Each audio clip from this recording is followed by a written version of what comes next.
Parliamentary Channel 40 broadcasts gavel-to-gavel coverage of the proceedings of both houses of Parliament, providing up-to-date information, including live interviews and historical data on the workings of one of the most important branches of government.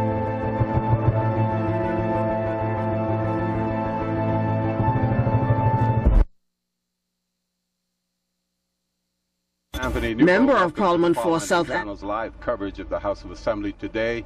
Prime Minister and Minister of Finance, the Right Honourable Perry Christie, expected to make a communication on the mid-year budget. Of course, the main year's budget, the full year's budget, that communication will be delivered on the last Wednesday in May, a couple of months from now. Of course, we've heard so much about the state of the economy in the last 9 months. Of course, it's still anemic, which should not come as any surprise to anyone. And the fact that there will be some budget cuts, but we'll hear some more about that. What we want to do is what we normally do again. We'll go back to when the House last met. Of course, they did not meet in the morning as was expected and planned because we had some technical problems. What happened was the UPS system just tripped out and we couldn't do it. They came back in the afternoon, and this is a recap of what happened during the afternoon session the last time members met here in the House of Assembly. Prime Minister, the Right Honourable Perry Christie, introduced two communications to the House. The first was a letter from the Chairman of the Constitutional Commission, Sean McQueenie, requesting an extension of time for the Commission's report and also proposing that the timeline for the referendum on constitutional reform be adjusted. The Prime Minister agreed to extend the deadline of the Constitutional Commission, which also means the constitutional referendum will be rescheduled to November. Among the recommendations from the Constitutional Commission is deferring the Commission's report to June of this year. Mr. Speaker, I am pleased to advise this Honourable House that we have acceded to the request of the Constitutional Commission. Accordingly, the deadline for the Commission's report has been extended to June 30th, 2013. Further, the constitutional referendum plan for this year, the 40th anniversary of independence, has been provisionally rescheduled for late November 2013 on a date certain to be announced in due course. The members of the Constitutional Commission have already started their consultation with the wider Bahamian community. They are encouraging the widest possible dialogue and public education on constitutional reform well in advance of any voting in a referendum. It should be noted, Mr. Speaker, that this weekend past, the Commission launched its town hall-style public consultations with 4 separate meetings in Grand Bahama. These consultations will extend throughout the Family Islands and New Providence in the coming months. Concurrently with that, the Commission will be continuing to interview persons representing a broad cross-section of interests in our country. And I think to date the Leader of the Opposition has been interviewed, and I am to be interviewed. It should also be noted, Mr. Speaker, that the Commission's website is now fully operational. As a result, members of the public can communicate directly with the Commission by email, in addition to being able to access copies of the Constitution and a wide range of relevant constitutional materials that have been uploaded to the Commission's website. The address for the website is www.bahamas.gov/constitutionalcommission.com. I am pleased to further advise that the public can communicate with the Commission at its office in the Fort Nassau Center, which is in the British Colonial Hilton's Commercial Complex, or by calling the Commission's office at 356-7050, that is 356-7050, or 356-7051, or by writing the Commission at P.O. Box 7050. Finally, Mr. Speaker, allow me to take this opportunity to publicly recognize the great work that has been performed to date by the Constitutional Commission, all of whose members are giving generously of their time without any remuneration. They are nonetheless doing so gladly at great personal sacrifice in a spirit of patriotic volunteerism that is worthy of emulation. This is an extremely important undertaking, Mr. Speaker, one that is vital to the orderly growth and development of our constitutional democracy and the rights and freedoms we hold so dear. Indeed, I will go further and suggest that the process of constitutional reform is vital to the growth and development of our civilization as a sovereign people. The Prime Minister also introduced a white paper on tax reform to secure revenue for the future. The government wants to implement a new system of taxation that will share the tax burden fairly among Bahamians. The government believes that its program of tax reform, when fully implemented, will result in considerably greater and more efficient revenue collection, the proceeds of which will better equip the government to meet the increasingly complex financial needs of our nation. More fundamentally, it will bring into being a new system of taxation that shares the tax burden more fairly and more equitably. The government invites the public to provide comments and feedback on this white paper so that it can thereby be guided and assisted in crystallizing taxation policies and in preparing the relevant legislation for presentation to Parliament. The White Paper on Tax Reform also seeks to broaden the tax base to include goods and services. Prime Minister Christie outlined the 3 objectives of the new tax system. With the proposed introduction of this new system, Mr. Speaker, it is also proposed to effect the eventual reductions in import duty rates that will accompany the Bahamas' accession to the World Trade Organization, referred to as WTO, to reduce excise tax rates to compensate for the VAT, to eliminate business license tax as currently structured, and to replace the hotel occupancy tax. By predominantly focusing on goods, our tax system is out of balance with international norms. It does not share the tax burden with those who are providing services in a way that is fair or adequate. Moreover, a goods-centric taxation system is inherently unfair as it makes the poor, struggling Bahamian pay the same in taxes as the wealthiest citizen does. In short, the current tax system is regressive. In distributing the tax burden, it takes no account of varying levels of means within our society. Reform of the tax system is therefore essential. Indeed, the need for it is becoming more urgent with each passing year. As was set out in the last budget, important initiatives are also now underway to modernize and improve revenue administration, including the Customs Department and the Real Property Tax Office, as well as the establishment of a new Central Revenue Agency.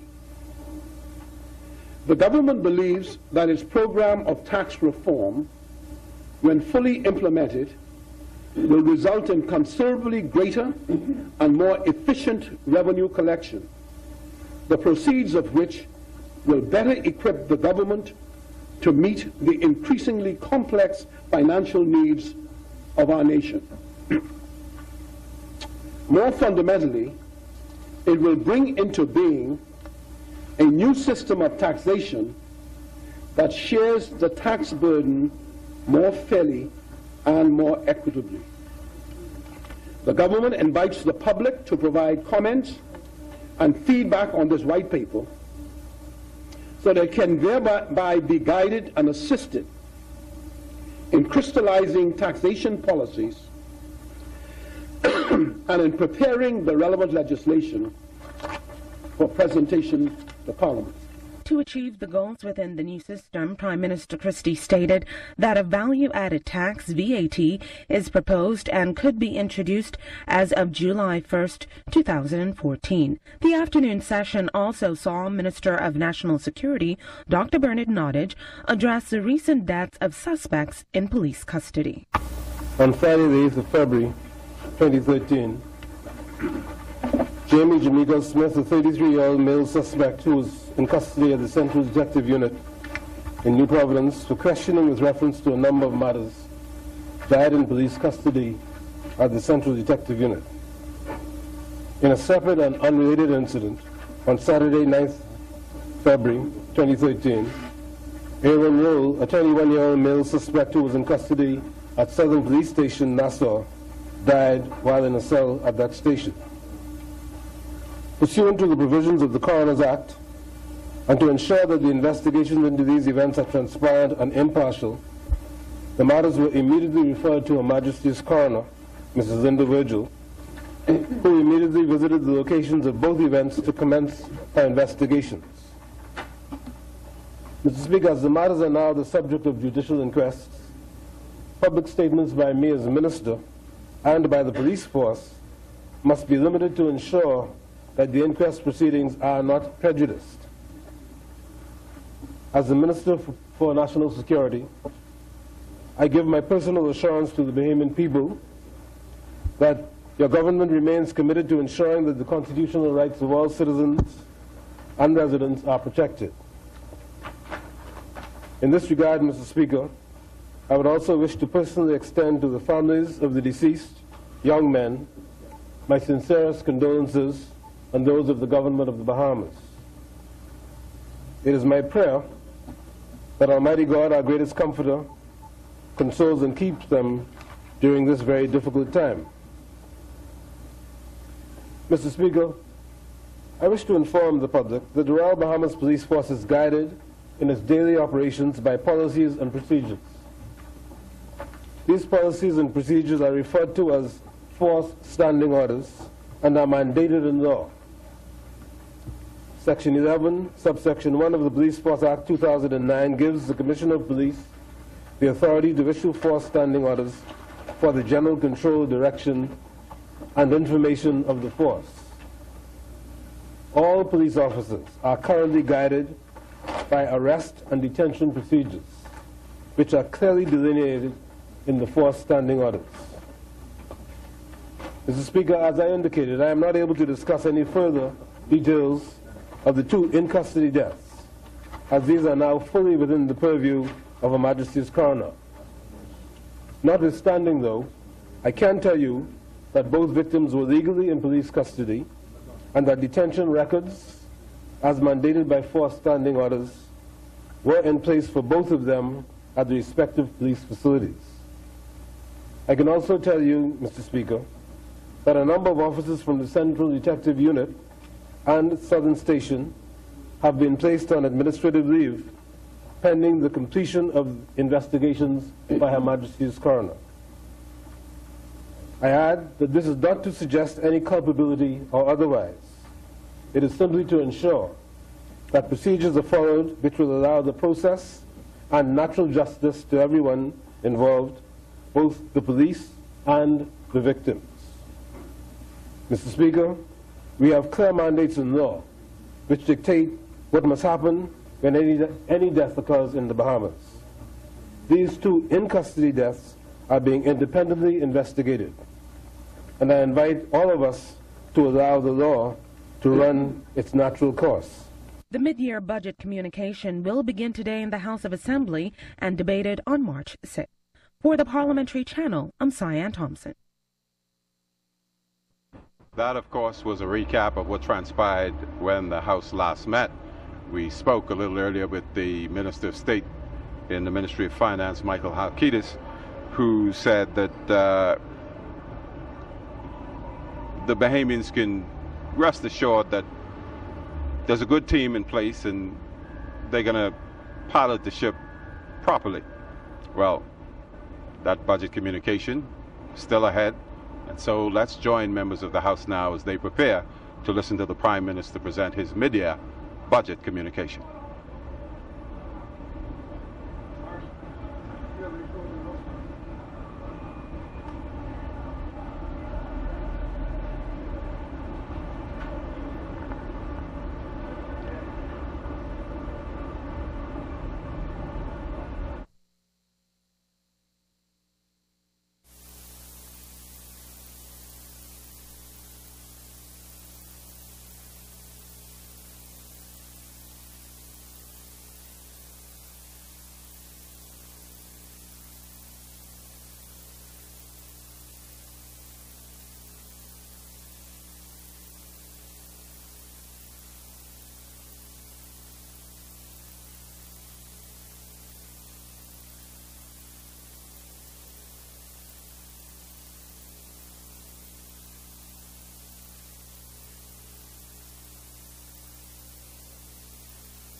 Bahama at some point today. Whether or not it will be part of that mid-year budget communication, we have to wait and see.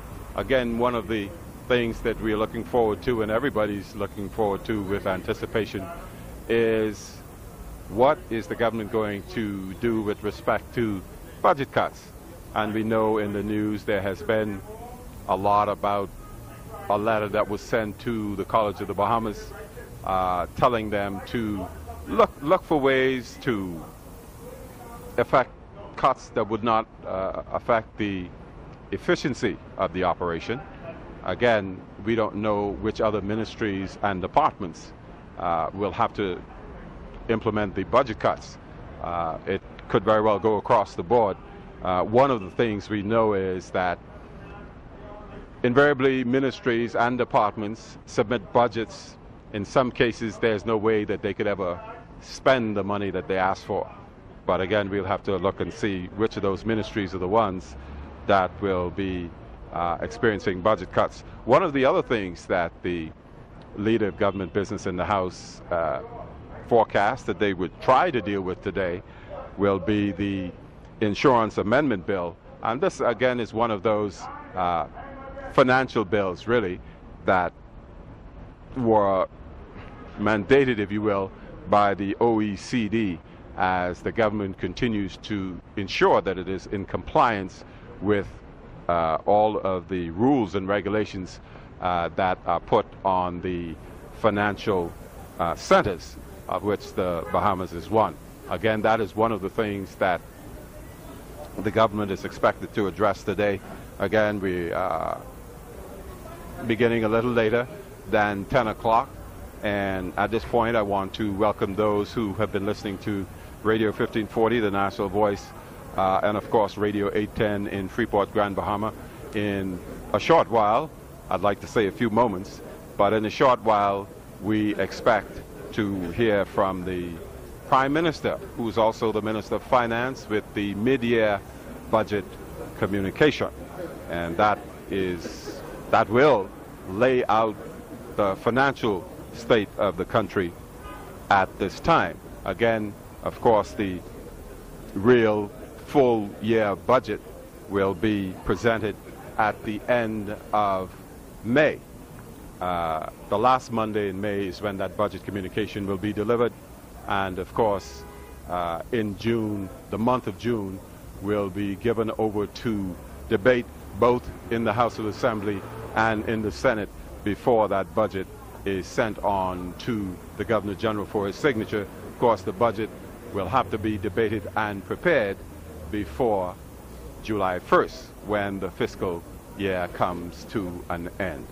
One of the things we expect to hear about some more, whether it is today or whether it is when the debate continues, that will be the VAT, value-added tax. And when the House last met, as you heard in that piece, the Prime Minister laid a white paper on tax reform on the table of the House of Assembly. There are those who say that may be one of the solutions to our tax situation, which has to be adjusted if we accede to the WTO, which the feeling is that is what will happen. We have to change our tax regime. And as you all know, at this point, the majority of the government's taxes comes from import taxes, customs taxes. That is, you import goods, persons traveling abroad come back, and of course you are charged an import tax. The recommendation is this value-added tax is one of the ways to go as we move to reform our tax system. Again, we expect to hear from Prime Minister Christie in a short while. He will lay the mid-year budget communication on the table of the House. Again, we also expect that we will hear him talk about the government's efforts to help to market Bahama, which again is one of the planks that are expected to help the economy further. The Bahama project, of course, is expected to be ready for opening certainly at the end of 2014 next year. In fact, they just had a topping off ceremony last week where they topped off the 25th story down there, and Prime Minister speaking down at that topping off ceremony talked about the government's efforts to help to market that property. Again, as we know, the government has a major interest in what happens down there. In fact, we are providing them with some money anyway as part of the whole developmental process. Again, the economy, the state of the economy, and what the government intends to do about it. That is the substance, will be the substance of this meeting here this morning when we get started. Again, the other thing that the leader of government business in the House forecast was that they will deal with an amendment to the Insurance Act, and that has to do with the indemnification of administrators in the case of insolvency and bankruptcy. Again, there are four such money bills that could be dealt with, but for sure the insurance bill. And of course, once that is done, it will go on over to the Senate for their debate as well. Now, members of the House are expected to come back here on Wednesday and Thursday. And again, of course, depending on the arrangements made between the leader of government business in the House, who's the member for Baines and Grantstown, and Minister of National Security, Dr. Bernard Nottage, and the leader of opposition business in the House, who's the member for Central Grand Bahama, that's Nico Grant. It could be shorter, could be longer. It's unlikely that it would be longer because, again, this is should be a short budget communication from the Prime Minister. We don't expect that it will go any longer than 2 hours today. And then, of course, both members of the government and members of the opposition are expected to weigh in on what the Prime Minister delivers today. Again, we've heard from the opposition, and of course the opposition has said, they've said many things. One of the things they've said is, be careful that you don't cut too closely because you don't want to kill everything. On the other hand, we've also heard from the opposition saying, listen, you know, you're supposed to be helping people and creating jobs, and you can't be cutting the budget to the extent that you know, people going to have to go home. Again, what are you going to do? You can't be spending a lot of money. So we've heard both sides from the opposition, and I'm sure we will hear some more when the debate continues on Wednesday. We expect to begin Wednesday morning and go into the early evening, if not late evening, and certainly Thursday morning into, again, depending on the amount of members who would decide that they're going to join the debate, we could go into Thursday night for that debate on this mid-year budget communication to be complete. As I said earlier, the real budget communication will be delivered on the last Wednesday in May, and then all of June will be given over to debating the yearly budget communication. And you know, again, we talk about the economy of the Bahamas and the state it's been in. Obviously, we're coming out of what has been called the greatest recession since the Great Depression. And we're here where we are, and the government has said coming in it had to borrow so much money, and it will in all likelihood need to borrow even more to kind of keep the ship on an even keel. And so we believe that they are finally ready over there in the chambers. And so again, as we welcome the listening audience from 1540 and 810 in Grand Bahama, let's join members in the chamber as they prepare for this morning's presentation.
Tonight when they shot Dr. Kennedy during the court, not one of the words was heard. Are we influenced by good news, bad news? Honest question. Let us pray. Oh God, our Heavenly Father, here we stand again in this place to give you thanks for the joy of living a new day, doing the business of sign for the house. We ask thy grace and mercy upon our government, the opposition, and all those in authority over us. We must really come to Parliament as they come to this very important part of this year's agenda. We ask, O Lord, that they will not only find the money that is needed to run them, but we will do it truthfully, honestly, for the benefit of all. And give us our sins and give us grace to love you more and serve you better. We come to pray through Jesus Christ our Lord. Support us to pray for us. Our Father, who art in heaven, hallowed be thy name. Thy kingdom come. Thy will be done on earth as it is in heaven. Give us this day our daily bread, and forgive us our trespasses, as we forgive those who trespass against us. And lead us not into temptation, but deliver us from evil. For thine is the kingdom, the power, and the glory, forever and ever. Amen.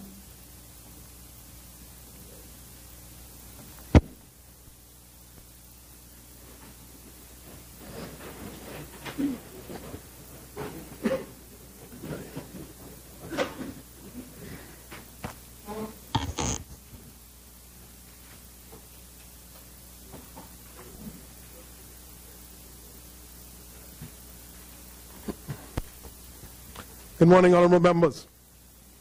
We apologize for our tardiness this morning. A few adjustments to be made.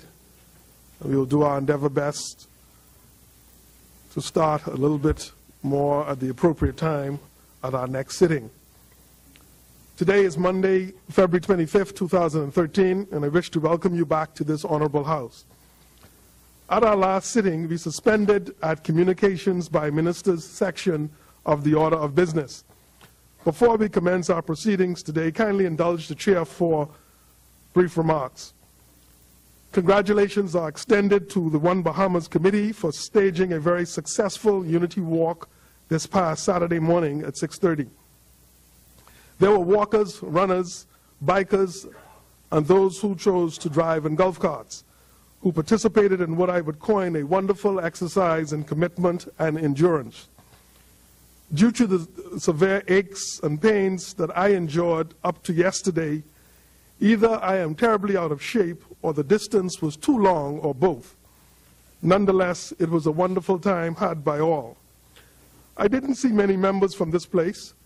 Keen observers, however, noted the member for Tall Pines, the Right Honorable Member for Centerville, the wife of the member for Kalani, and the husband of the member for Long Island.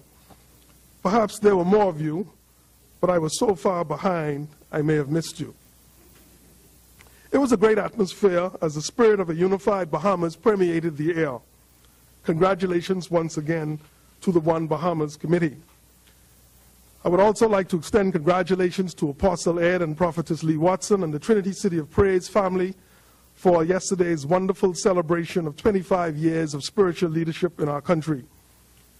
I salute also Pastor Tomiko Colley and his wife, Antonese, and the members of Bethany Assembly for your commitment to touch the lives of the young people in Churchill Subdivision. Your efforts with your Butterfly Club and the various youth outreaches are testimonies of what is good and decent in our country. The constituency of Garden Hills is certainly a better place because of the outstanding contributions of ministries such as Trinity City of Praise and Bethany Assembly. On a more somber note, we at the House of Assembly and this Parliament wish to extend our heartfelt condolences to the family of the late Bernard K. Barnaby, who recently passed from time into eternity. As difficult as it is and as sudden as it may appear, God, who stands as the author and finisher of our faith, knows all things. His passing leaves a void in our country and a broken chain of one of our finest sons. He was 67 years old, and we salute his legacy today. Now let us commence our proceedings in our order of business. Further, communication and statements by ministers. The chair recognizes the Right Honorable Member for Centerville. Mr. Speaker, really I rise to present the mid-year budget statement, but in doing so, let me indicate and acknowledge that I too participated in that One Bahamas walk. And I wasn't sure about yourself, but I actually walked the 7.2-mile distance.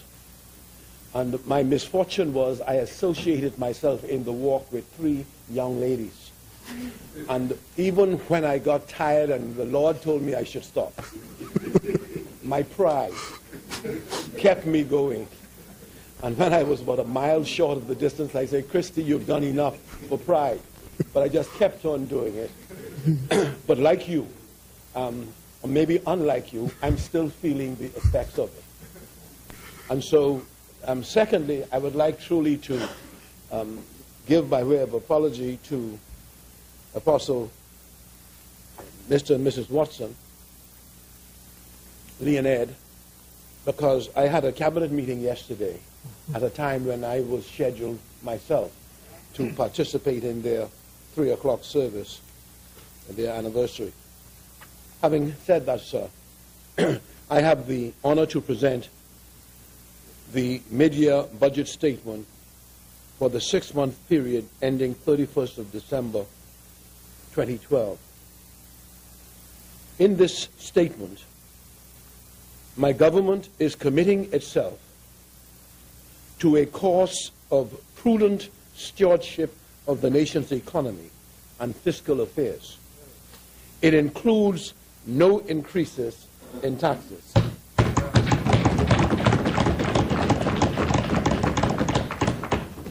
I would like to begin by acknowledging the change in leadership that was recently effected at the Ministry of Finance. I want to express my sincere appreciation to Mr. Ehud Cunningham for his many years of dedicated service to the government, the last 4 of which have been as acting financial secretary. I today welcome Mr. John Roll, who assumed the responsibility of financial secretary on February 1st of this year. Mr. Roll has extensive experience in the service of the Bahamas within the central bank. During the last 3 years, he served as a senior advisor to the executive director who represents Canada, the Caribbean, and Ireland at the International Monetary Fund.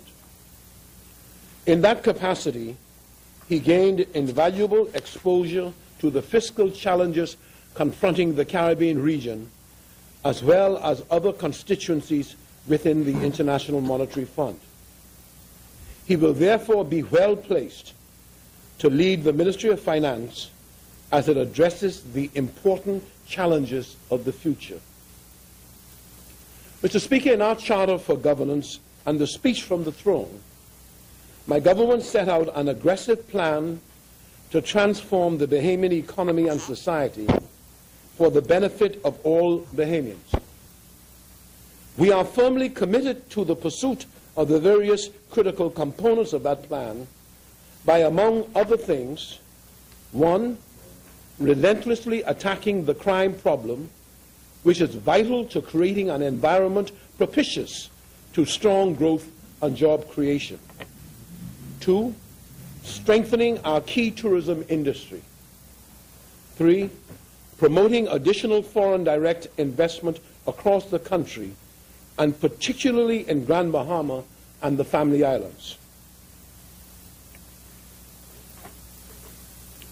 4, exploring avenues for further diversifying our economy, especially in the agricultural area, through science and technology to improve our competitiveness in food production.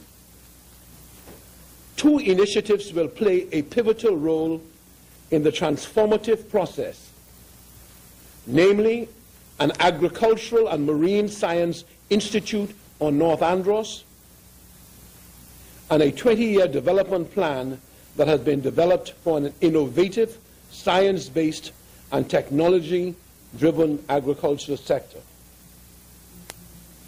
We are also committed to further diversifying our financial services, further development and expansion of our yachting and shipping registries, expanding our investments in education, and let me say in the expanding our yachting and shipping registries, also extending it to an aircraft registry, expanding our investments in education, and strengthening national training through the establishment of the National Training Agency to establish a competency-based training and job placement system that is flexible and responsive to the actual requirements of the workplace. We have since the election focused our attention on these and the other major areas of our change and growth agenda, and we will persist in planning and further developing initiatives that assuredly will get our country to where it should be economically and fiscally going forward. Based on developments to this point, with the virtual completion of the tourism plant in New Providence with Atlantis and Bahama, as well as new developments that we are currently examining in Bimini, Grand Bahama, San Salvador, Abaco, Eleuthera, and Cat Island, I harbor a great sense of optimism for the future. The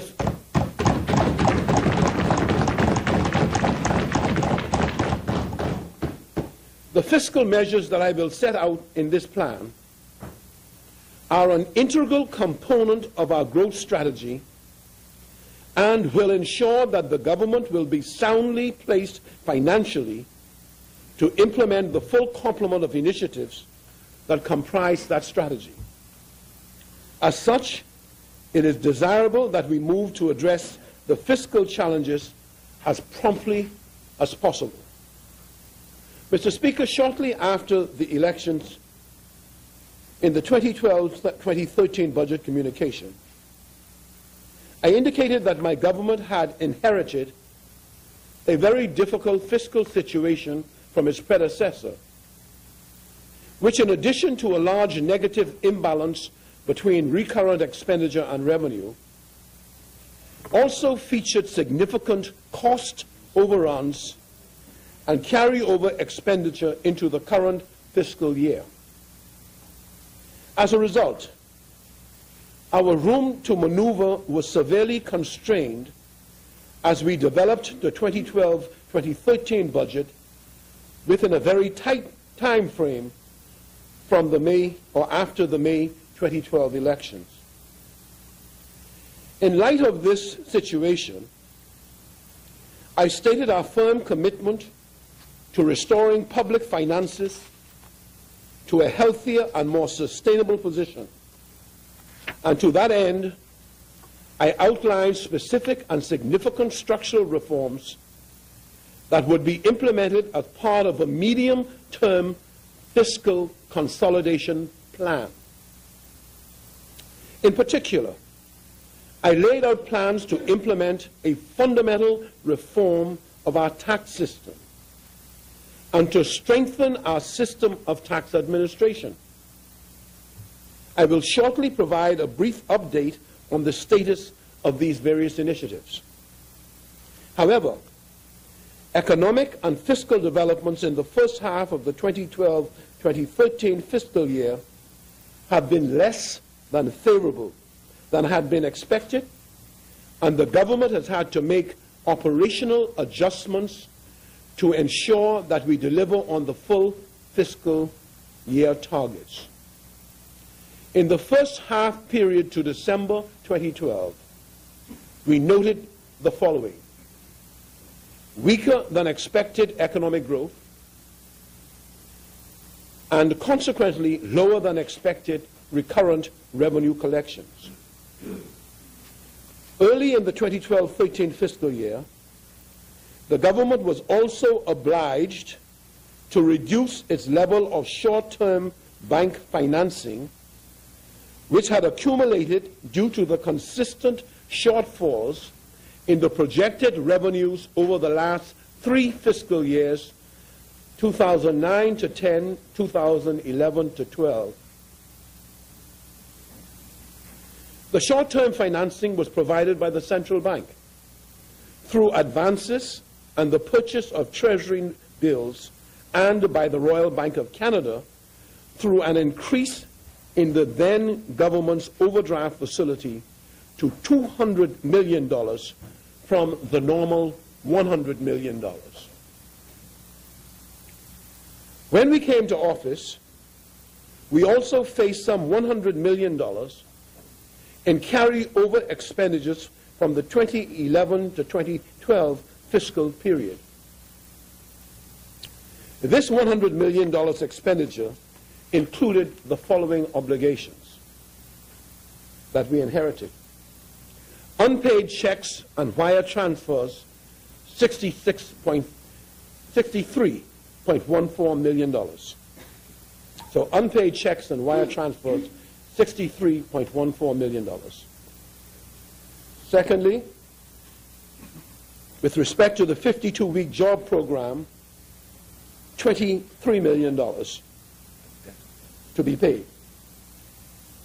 And Teachers Public Service Union lump sum payments of $10.86 million.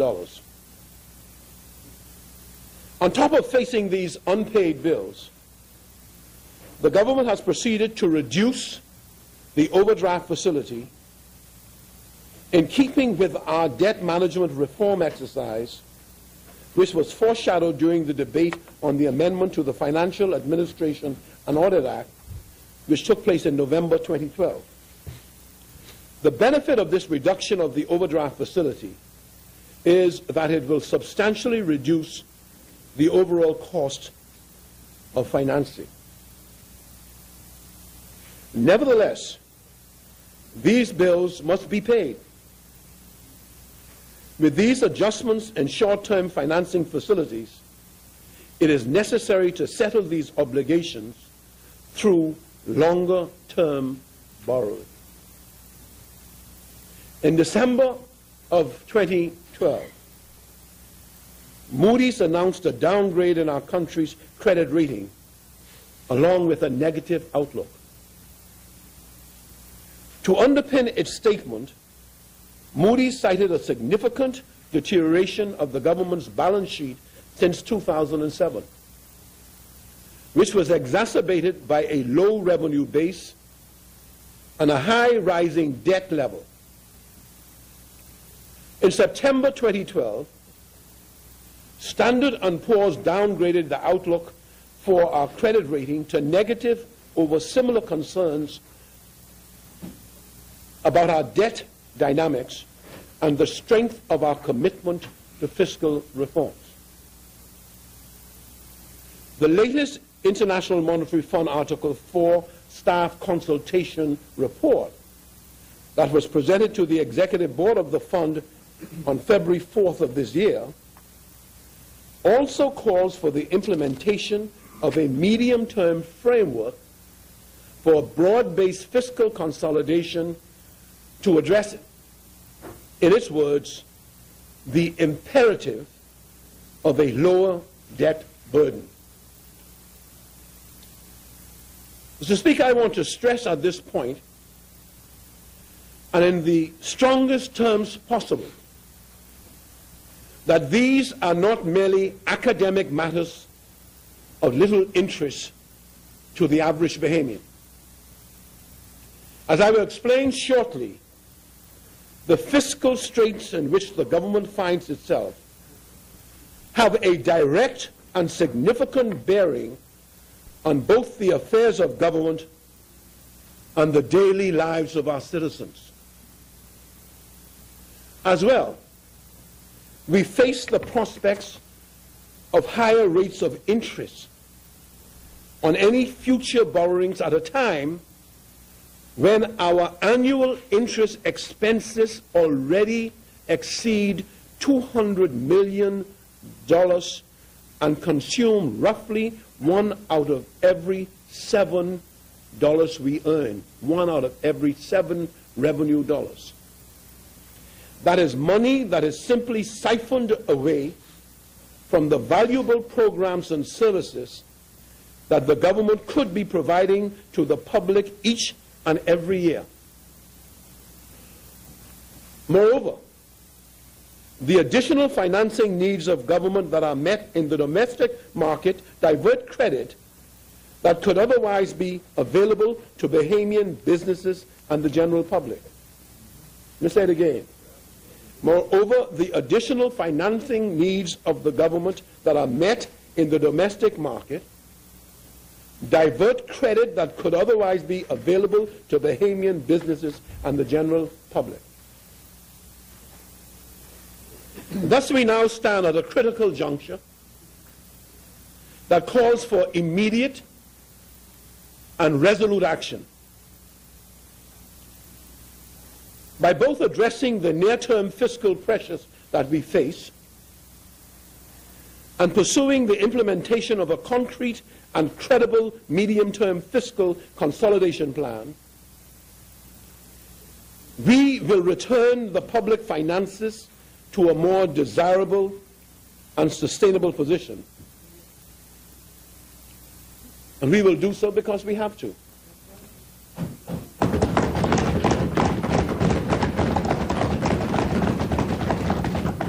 Confidence will thereby be restored and strengthened, and in turn, this will underpin stronger economic growth and job opportunities going forward. In this mid-year budget statement, I will lay out the specifics of both our short-term and medium-term fiscal action plans. Let me quickly provide some context on recent economic developments, the outlook for the economy, and a synopsis of the fiscal performance during the period of July to December 2012. I invite you to peruse the analysis provided by the Central Bank of the Bahamas in Annex A for more of these details. As for the economic context, the near-term performance of and prospects for the world economy have somewhat been more modest, or have been somewhat more modest than had been expected at the time of the 2012-2013 budget. More importantly, the United States economy is now estimated to have grown by a modest 2.3% in 2012, but it may achieve results slightly below this estimate in 2013. The Bahamian economy has continued to recover from the global economic and financial crisis. The main drivers are, on the one hand, a modest though ongoing rebound in tourism, and on the other hand, the large public and private sector investment projects that are underway and are sustaining aggregate demand and also enhancing our tourism productive capacity going forward. The International Monetary Fund estimates that the economy grew by 2.5% in real terms in 2012, as was projected in the 2012-2013 budget. As for economic prospects going forward, the International Monetary Fund forecast is that the Bahamian economy will grow by 2.7% in real terms in 2013, as had been presented at the time of the 2012-2013 budget. Beyond this year, given the emerging developments that I have outlined above, as Minister of Finance, I am confident that the Bahamian economy can achieve significantly stronger growth with the attendant creation of additional employment opportunities. Permit me now to address the fiscal situation. Budget performance in 2012-2013, recurrent revenue. The evolution of recurrent revenues in the first 6 months of the 2012-2013 fiscal year reflected the economic developments during that period. Our intake was not as strong as expected, because the growth in current dollar terms, which is our effective tax base, has not been as robust as anticipated. A tighter rein on expenditures is therefore necessary to ensure that we deliver on our deficit target of 6.5% of GDP, to which we committed ourselves at the start of this fiscal year. On the expenditure side, recurrent spending during the first half of the fiscal year had been broadly in line with the budget, and the government had executed about 45% of its planned expenditure. With respect to capital expenditure during the first half of the fiscal year amounted to some 36% of the projected level for the full year presented in the last budget communication. And so with respect to fiscal plan of action in 2012, 2013 and beyond, I will say that at the mid-year, the government is making internal adjustments to ensure that we meet the GFS deficit target of 6.5% of GDP that I referred to and was spoken of in the last budget communication. Moreover, we are beginning to lay the foundation for more comprehensive reforms to deliver on a medium-term consolidation of public finances. Honorable members may expect a more detailed elaboration of policy actions to achieve our objectives in the forthcoming 2013-2014 budget communication. As for recurrent expenditure, the Ministry of Finance is using traditional methods at its disposal to contain the expenditures of government ministries and departments over the remainder of the current fiscal year. As well, the government expects that in the normal course of our capacity to execute on public sector investments and some reprioritization, we will moderate the pace of capital expenditures below the amount budgeted.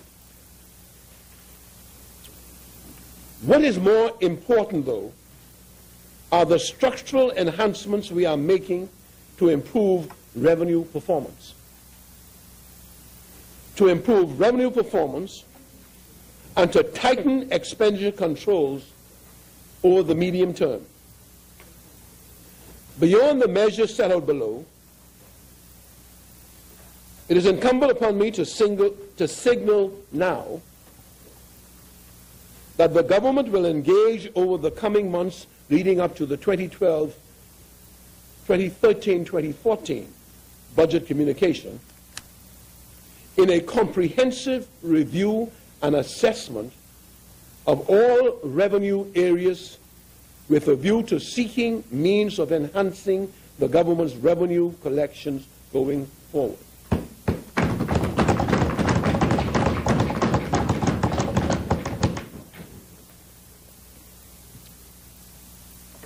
Today, I'm announcing select measures to enhance recurrent revenue in 2012, 2013, and beyond. Measures will be taken to improve the infrastructure of customs electronic submissions, thereby strengthening revenue controls and reducing customs personnel costs. The review of customs fees is part of our overall reassessment to bring fees more in line with the cost of providing government services. Government fees are an area that we will review more comprehensively in the 2012-2014 budget communication. In the 2013-2014 budget communication. So let me say it again. Government services, government fees are an area that we will review more comprehensively in the 2013-2014 budget communication. My government is now moving to further strengthen real property tax administration. The government will present in the next budget communication a comprehensive program to reform the real property tax administration which will include new legislation, software, and operating procedures. In the interim, to provide relief to taxpayers, we are announcing a new amnesty program in respect of real property taxes, also effective on March the 1st, 2013, that we hope will incentivize increased payments. There are 4 components to this program, namely, to encourage self-registration. Owners of residential properties above the $250,000 exemption threshold and owners of commercial properties who have never received a property tax bill will be encouraged to register their properties with the Chief Valuation Officer by June 30th, 2013. For these registrants, the government will waive all back taxes, if any.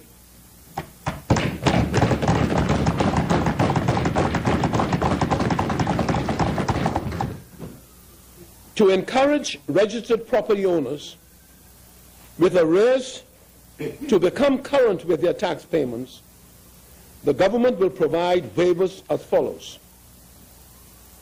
Where no more than 3 years of payment arrears exist, 50% of the total owed in both assessment and surcharges, provided payment is made by June 30th, 2013.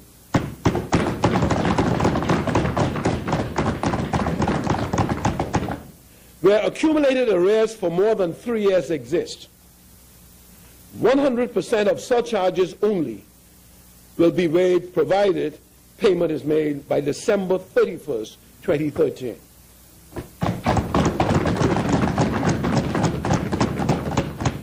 To reward residential property taxpayers who are current with their assessments, the government will rebate 5% of the annual real property tax assessment, provided the owners remain current with their payments over the next 3 years.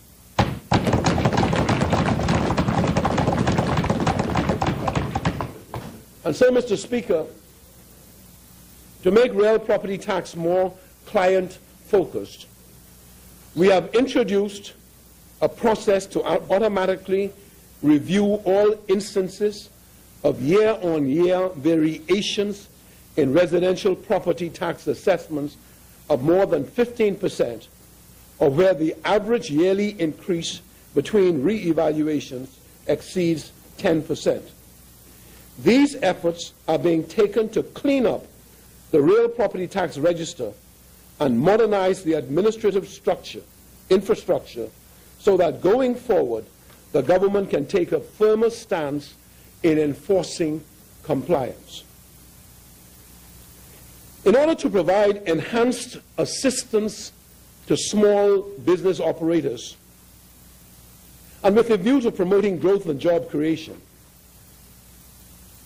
I'm announcing today that the rate of excise tax on trucks less than 20 tons is being reduced from 85% to its previous level of 65%.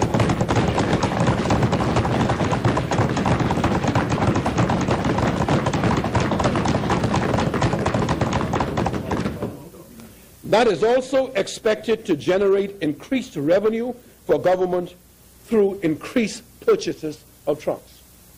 We have analyzed it, and we have so determined. Mr. Speaker, I would flag at this point that the government will, as we develop the next budget communication, also thoroughly review the entire structure of excise tax rates on all motor vehicles, while bearing in mind the traffic and environmental implications.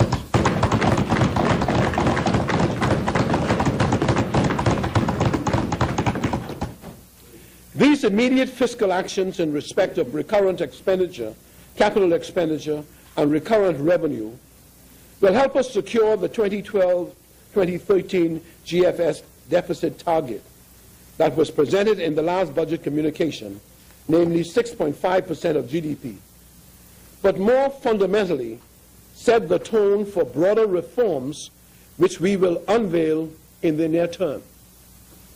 However, as indicated previously, we have to finance this year some $100 million in carryover expenditures from 2011-2012. The government will be seeking authorization in this debate for additional borrowing in the amount of $100 million in 2012 and 2013 to pay those debts. A medium-term fiscal consolidation plan. At this stage, the government is seeking to set its sights on a medium-term strategy that, barring unforeseen developments, will consolidate the public finances and achieve significant and sustainable reductions in the government debt burden over time. And Mr. Speaker, for the sake of prudence, the plan will be monitored closely and on the basis of evolving developments will be adjusted as necessary as we move forward. As the key components of our medium-term fiscal plan, I am announcing that action will be pursued in respect of recurrent expenditure, recurrent revenue, and capital expenditure in order to both eliminate the primary deficit and get the debt to GDP ratio back to lower levels.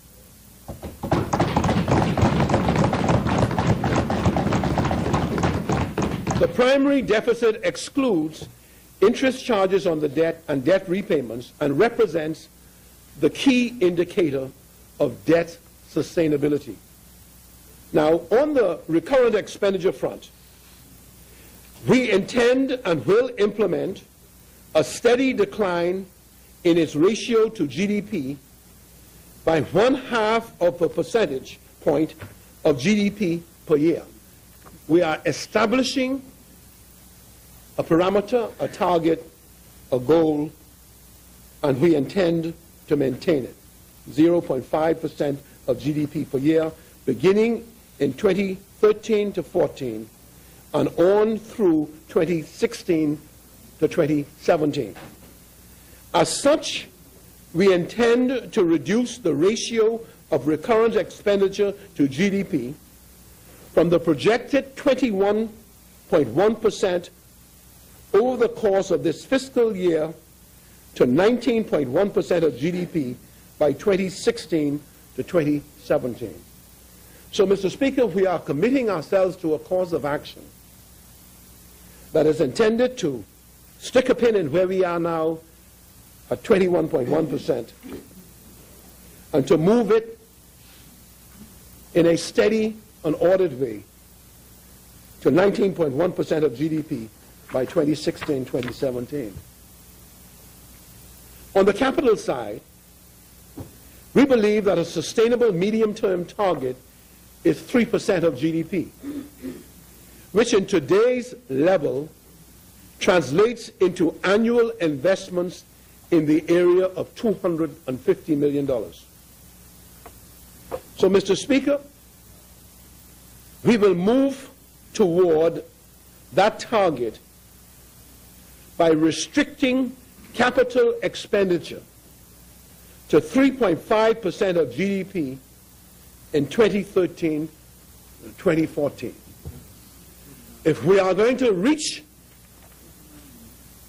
the sustainable levels that we are aiming at and to bring the health to the economy that it so desperately needs, we are going to have to do those things.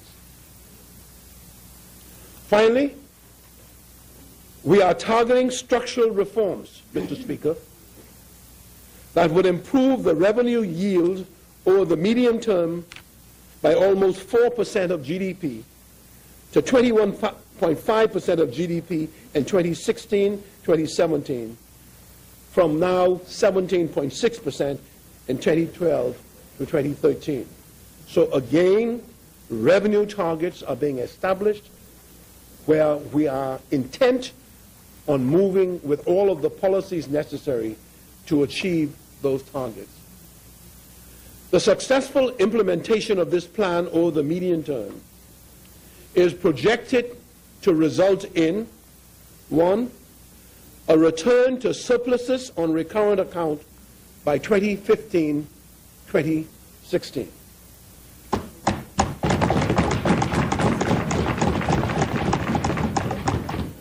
2, primary surpluses by 2014-2015, and a turnaround in the GFS balance from a deficit to GDP ratio of 6.5% of GDP this year to a small surplus by 2016-2017. That is, sir, the plan.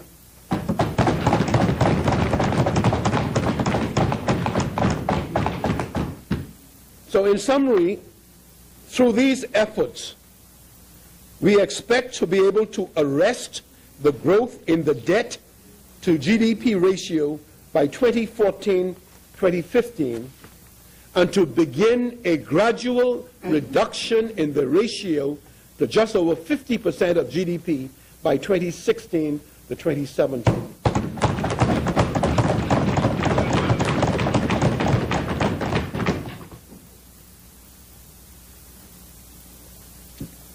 Let me provide a brief overview of the initial policy actions which will allow us to achieve these objectives. Recurrent revenue will be significantly and structurally enhanced through a wide range of measures, including the establishment of a central revenue agency to strengthen the efficiency and effectiveness of revenue collection across a number of major taxes. 2, as set out in the White Paper on Tax Reform, the government is implementing a broad tax reform package that includes the introduction of a value-added tax that I will refer to as VAT in July 2014. While that is an ambitious time frame, I would note that we have had the benefit of detailed studies of the feasibility of that in the Bahamas. The White Paper contains a fully articulated policy framework for this value-added tax, and following the public consultation process, the government will present a refined proposal and advance legislation to bring the value-added tax into effect. Our target is to circulate the draft legislation for the value-added tax by the second quarter of the next fiscal year.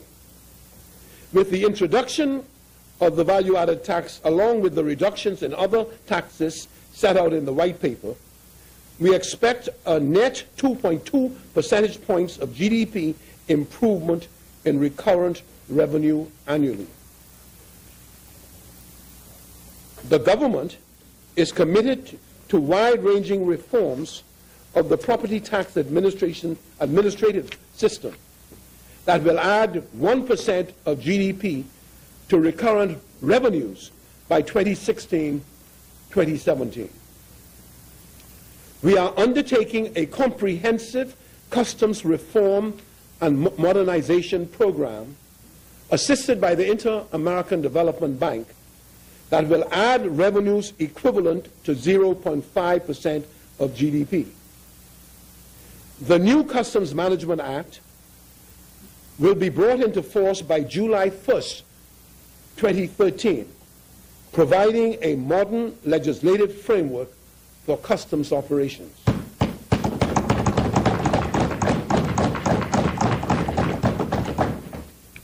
We are introducing excise stamps on tobacco products that will sharply enhance compliance and add 0.2% of GDP to revenues. The draft bill has already been tabled in Parliament. This regime will become operational early in the next fiscal year.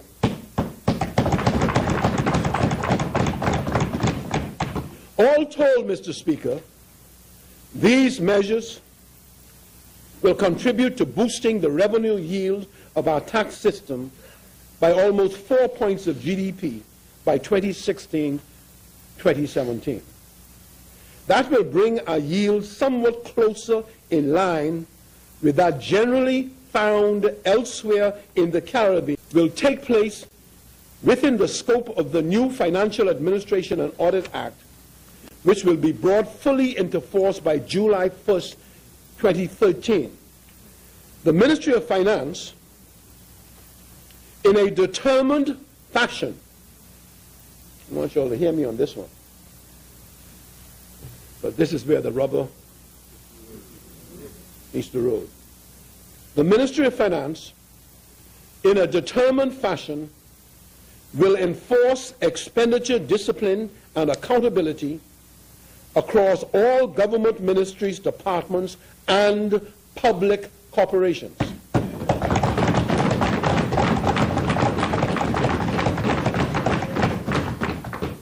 In this regard, the government is firmly committed to a fundamental review of its operations, as well as its expenditure and revenue control mechanisms, seeking to instill best practices wherever feasible. The Ministry of Finance in particular, as directed by me, I'm accountable for it, will be restructured and strengthened in order to enhance its capacity to more effectively monitor the operations and expenditures of government ministries, departments, and, yes, public corporations.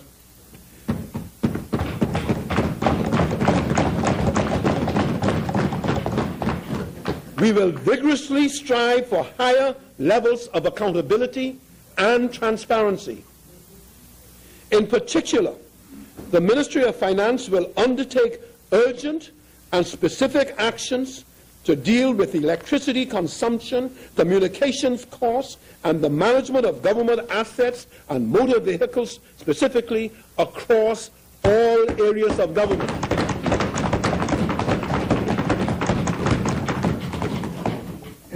As regards public operations, the Ministry of Finance will exert more direct and greater oversight of their financial affairs to ensure that they strive for greater levels of efficiency and effectiveness, and that they are subject to greater accountability to the government of the Bahamas.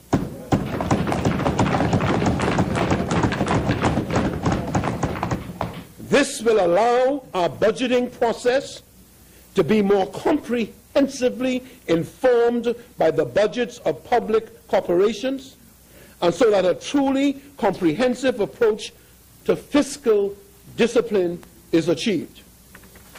As members would be aware, the government has already asked subsidy-dependent corporations to better align their expenditure plans with the resources that are available from the government. We are all in the boat together.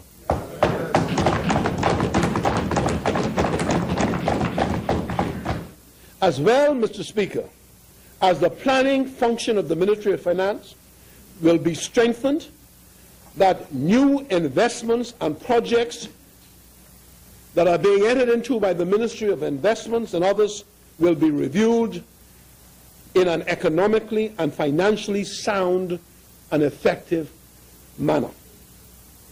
Mr. Speaker, millions and millions and millions of dollars are spent by the government in direct marketing subventions and collaborative marketing and assistance to private sector entities as an incentive to doing business in particularly the tourism sector. No longer can it be done to the exclusion of the Ministry of Finance.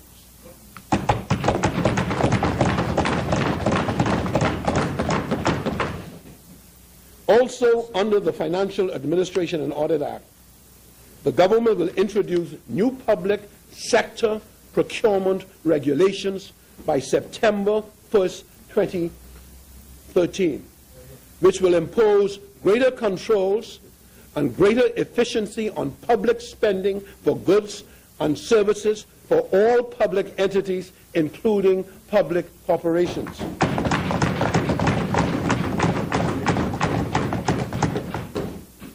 Public sector pension reform is also on our agenda. And as part of this exercise, we are reviewing how the administrative and actuarial costs of existing plans sponsored by public sector agencies and corporations can be reduced and managed in a more comprehensive fashion with minimal impact on existing public sector employees. So through this medium-term fiscal consolidation plan, we intend, Mr. Speaker, to arrest the rise in the government's debt to GDP ratio and put it on a steady downward path. There are additional policy actions to be elaborated, including the establishment, Mr. Speaker, of a Council of Economic Advisors, which, as I explained, will be unveiled during the 2013-2014 budget communication. And as I move to a conclusion, Mr. Speaker, through this statement, I have provided a mid-course update on my government's ongoing careful management of public finances.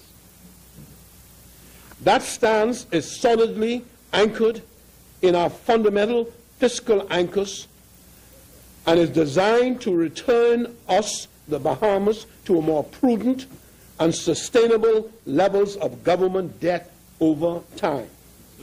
As I signaled in my address to the Bahamas Business Outlook Conference last month, there are clear indications that the economy has turned the corner, and that despite the risks that are present, we can look forward to better days ahead. To reiterate, the cause of new developments that the government is now considering, I remain optimistic that a period of renewed growth and job creation is ahead of us.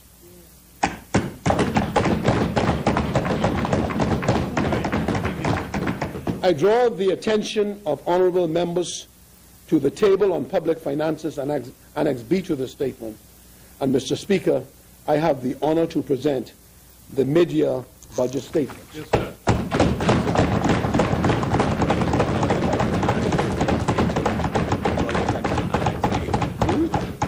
Thank you, Right Honourable Member. Order that the communication be brought up. Order that the communication do lie on the table. Further statements and communication by ministers? Yes, Mr. Speaker, I'd like to beg leave to lay the projection of revenue impost variation amendment order 2013. Order that the documents be brought up.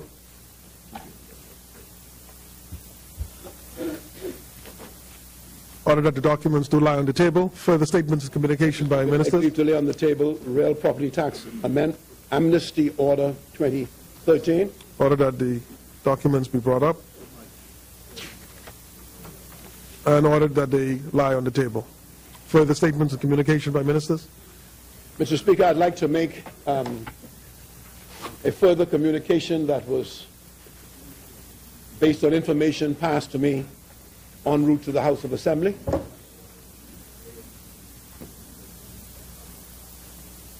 And that is, Mr. Speaker, that the Office of the Prime Minister has received confirmation that Hutchison, Whampoa and Sunwing, a Canadian corporation,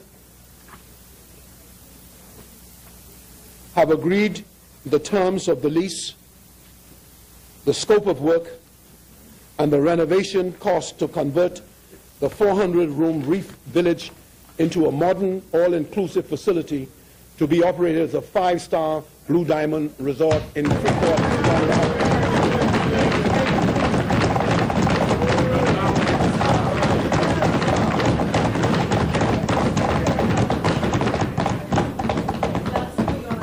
This major initiative to revive the Grand Bahama tourist economy follows upon the earlier negotiation of memoranda of understanding between the government, Hutchison Whampoa, owner of the Lucayan Resort Complex, and Sunwing, the Canadian affiliate of TUI, the world's largest tour and travel company. the Blue Diamond Resort brands have been very popular and successful in Cancun, Cuba, Dominican Republic, and Jamaica. And I indicated, Mr. Speaker, when I first announced this, that this particular company carries over 300,000 tourists a year to Cuba, over 100,000 to Jamaica, and many, many, many more to Cancun, Mexico.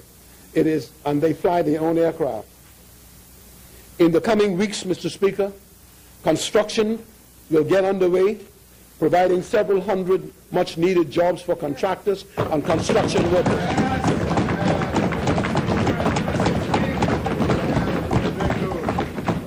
It is anticipated that the construction and refurbishment will be completed for the opening of the Blue Diamond Resort later this year.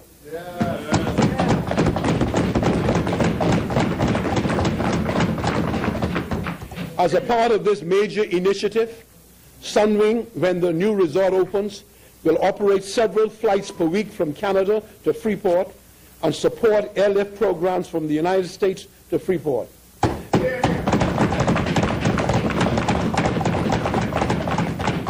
These added flights and Sunwing tour packages will be beneficial to all participating Grand Bahama hotels, and not only Sunwing's Blue Diamond Reef Resort.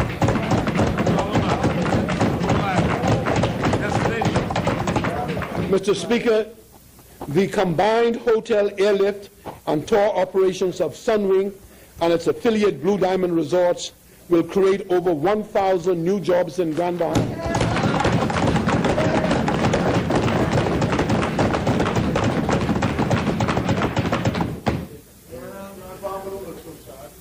And so, Mr. Speaker, I would just, as a companion announcement to that, I will announce that the Treasure Bay Casino agreement has been extended to the end of April as negotiations continue with several companies to secure a new dynamic replacement casino operator which would have the capacity to add luster and excitement to the Grand Bahama tourism product, thereby attracting many more satisfied customers.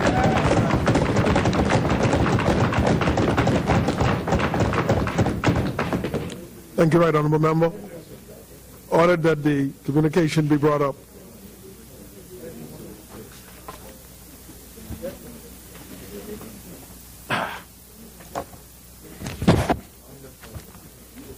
Ordered that the communication do lie on the table. Further statements and communication by ministers? Yeah, none. Very well. Communication by the clerk.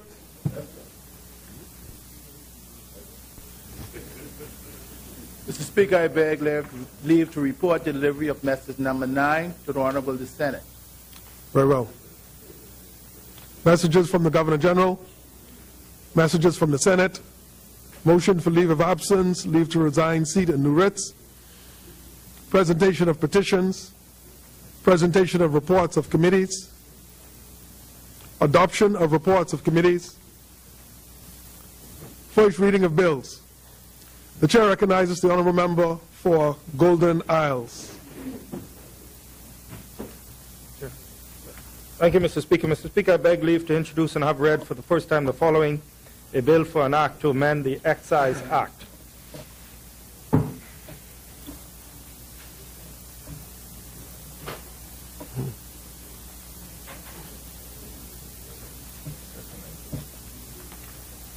Second, Mike. Second. Thank you.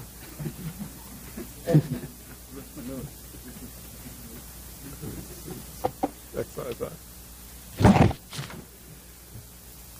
It has been moved and seconded that the following bill be introduced and read a first time. A bill for an act to amend the Excise Act. As many are in favor that the bill be read a first time will remain seated, and those opposed will stand. That the bill be read a first time. A bill for an act to amend the Excise Act. Further first reading of bills. The Chair recognizes the Honourable Member for Golden Isles. Thank you, Mr. Speaker. Mr. Speaker, I beg leave to introduce and have read for the first time the following: a bill for an act to amend the Tariff Act. Do we have a second? It has been moved and seconded that the bill be introduced and read a first time. A bill for an act to amend the Tariff Act.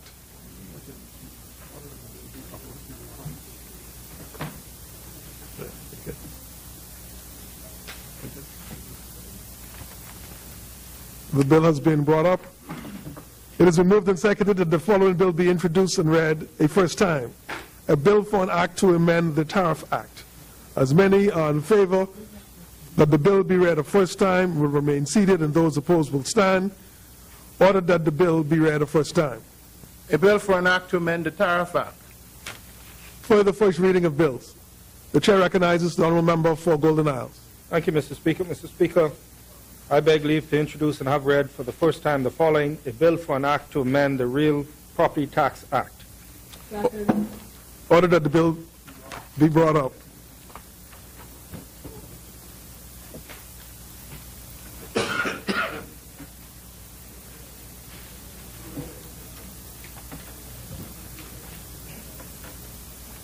It has been moved and seconded that the following bill be introduced and read a first time. A bill for an act to amend the Real Property Tax Act. As many are in favor will remain seated, and those opposed will stand. Ordered that the bill be read a first time. A bill for an act to amend the Real Property Tax Act. For the first reading of bills. Second reading and committal of bills. Committee of the whole House. Third reading and passing of bills. Consideration of Senate amendments. Resolutions. Member statements. Appointment of select committees. Instruction to select committees. Discharge of select committees. Notices for future meetings. The chair recognizes the honourable member for Golden Isles. Thank you, Mr. Speaker. Mr. Speaker, I wish to give notice that at the next sitting of Parliament, I intend to move the following resolution. Whereas Article 129(1) of the Constitution requires the Minister of Finance before the end of each financial year to cause to be prepared estimates of revenue and expenditure for public services during the succeeding financial year, which shall be laid before the House of Assembly, on which estimates have been laid before the House of Assembly. And whereas it is necessary to undertake additional borrowings to finance the deficiency of revenue over expenditure in the 2011-2012 estimates of revenue and expenditure, which have been laid before the House of Assembly. And whereas the Bahamas Registered Stock Act, Chapter 362, prescribes the conditions under which the Minister of Finance may borrow monies by the creation and issue of registered stock. And whereas from time to time the House of Assembly has approved borrowing by way of loan agreements with banks to finance approved expenditure. And whereas the Development Loans Act, Chapter 382, prescribes the conditions under which the Minister of Finance may borrow monies externally or internally in currency of the United States of America by the issue and sale of bonds. And whereas by Section 18 of the Financial Administration and Audit Act 2010, it is provided that no loans shall be raised by the government and no guarantees involving a financial liability shall be binding upon the government unless entered into with the prior approval signified by resolution of the House of Assembly. Now be it therefore resolved that this House authorizes the Minister of Finance to raise by way of loan or loans the sum of $100 million in the aggregate in such currency as the Minister may determine. 2. Authorizes the Minister to raise such loans by way of A. The creation and issue of stock under the provisions of the Bahamas Registered Stock Act, Chapter 362. B. Loan agreements with financial institutions, including commercial banks, on such terms as are mutually agreed. And C. The issue of bonds under the provisions of the Development Loans Act, Chapter 382. Subject to the provisions that the total sum borrowed under paragraph B does not exceed the sum of $100 million. 2. The House receives communication from the Minister of Finance at the earliest opportunity after the apportionment amounts A, B, and C. And 3, approve the proceeds of the said loans being used for the purposes of defraying expenditure in the 2011-2012 estimates of revenue and expenditure in excess of revenue. Thank you very much. Order that the notice be brought up.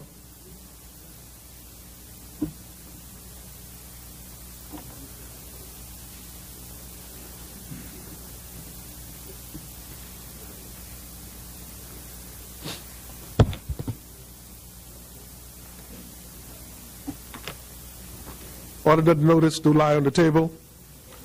Further notices for future meetings. The chair recognizes the honourable member for Bain and Grandstand. Mr. Speaker, I move that all matters in the name of members of government be renewed.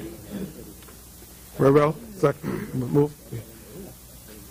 Further notices of future meeting. The chair recognizes the honourable member for Central Grand Bahama. Thank you, Mr. Speaker. I wish to renew all notices in the name of the opposition.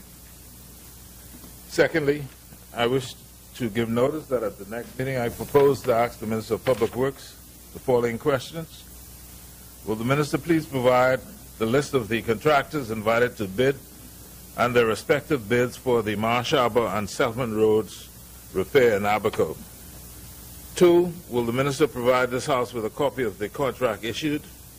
And 3, will the Minister provide this House with the contracted start date and the scheduled time for completion? Order that the notice be brought up.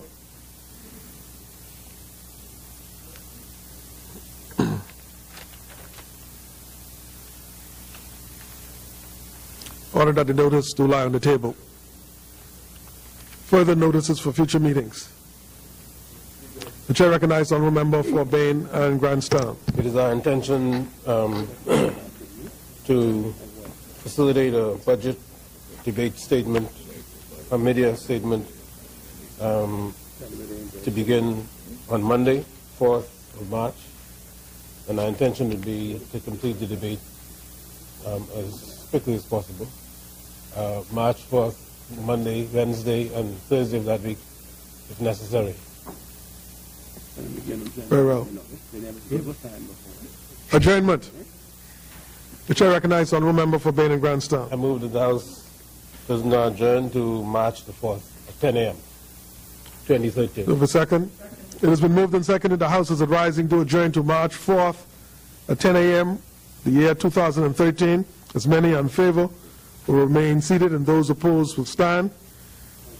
The House is adjourned until March 4th, 2013 at 10 a.m. Adjournment.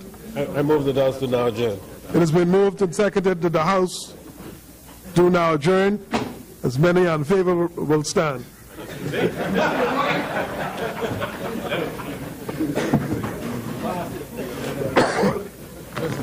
You're doing good.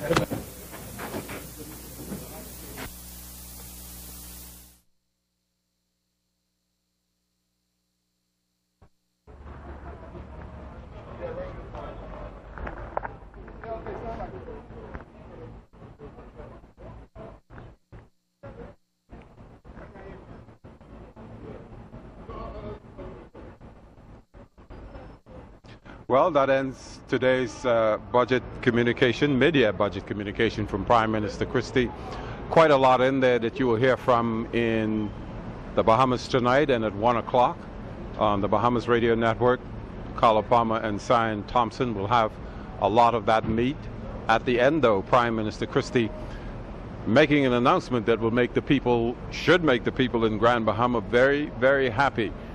The Hutchison Whampoa Company, who've got extensive holdings in Grand Bahama, they've come to an agreement with Sunwing, a company out of Canada. They're going to take the Reef Village and refurbish it and be ready for an opening at the end of the year, as Prime Minister Christie says, provides lots of jobs down there in Grand Bahama. Also, there's a new financial secretary. His name is John Roll, was at the Central Bank and lots of international experience. He is now has succeeded, in fact, Ehud Cunningham, who has been acting as financial secretary for the last several months. Also, again, talking about that communication, Prime Minister Christie saying that there was still $100 million left over from 2011-2012, and we just heard the Minister of State in the Ministry of Finance, Michael Halkitis, give notice that at the next sitting of the House, which will now be on Monday the 4th of March, as opposed to Wednesday, as we had been told earlier, they are going to move a resolution to allow the government to borrow that $100 million to pay off those debts, and all of those debts, as the Prime Minister reminded everyone whatever the debts are they met in place, the government will have to pay them. Again, broad tax reform, something else that members of the public across the Bahamas will be happy to hear. There will be an amnesty for real property tax. Again, those conditions, all the details be laid out in later reports on upcoming newscasts on the Bahamas Radio Network. And of course, when we come back here on the 4th of March, we will have a more comprehensive report on what happened here in the House of Assembly today. Also, when we come back on the 4th, the opposition, the leader of opposition business in the House, Central Grand Bahamas, Nico Grant, gave notice that he wants to ask the Minister of Works some questions. But again, Prime Minister Christie making that mid-year budget communication today, saying that we will be on the road to recovery, and he's very optimistic. He's got lots of plans. Most of them will be laid out when he presents the 2013-2014 budget. And so again, that's it here from the House of Assembly today. We'll be back with you on Monday, March the 4th for that debate on the mid-year budget. Leader of government business in the House, Bain and Grantstown, Dr. Bernard Nottage, says they'd like to have that debate completed as quickly as possible. So we imagine Monday, quite possibly Wednesday, and then Thursday for the next sessions here at the House of Assembly. So on behalf of the team, Valentino Urbania, Peter Campbell, Carla Palmer, Cyan Thompson, Mario Lightburn, all of them, I'm Anthony Newbold. Have a great day.